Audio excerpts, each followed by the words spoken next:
മാങ്ങ അങ്ങനെ തൊലി കളഞ്ഞിട്ടിട്ട് ഇച്ചിരി വെള്ളം ഒഴിച്ചിട്ട് ഒന്ന് തിളപ്പിക്കും. ഒന്ന് നന്നായിട്ടൊന്ന് തിളയ്ക്കുമ്പോൾ ഒരു ചെറിയ വേവ് പോലെ അതിനകത്ത് വരും. അതിനകത്തേക്ക് നല്ലപോലെ ശർക്കരപ്പാനി അങ്ങോട്ട് ഒഴിക്കും. ശർക്കരപ്പാനിയും ഈ മാങ്ങയും കൂടി ഇങ്ങനെ വഴണ്ട പോലെ ഇങ്ങനെ വഴറ്റി ഇങ്ങനെ ഇടും. എന്നിട്ട് അതിൽ കുറച്ച് നെയ്യ് ഒഴിക്കണം.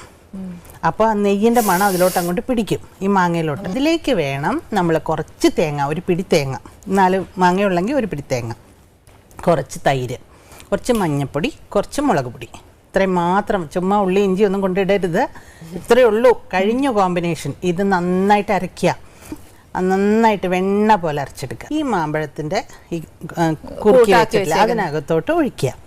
എന്നിട്ട് പ്രത്യേകം ശ്രദ്ധിക്കേണ്ടത് കടുക്, മുളക്, ഉലുവ നെയ്യിൽ തന്നെ വറക്കണം, വെളിച്ചെണ്ണയിലൊന്നും വറക്കരുത്.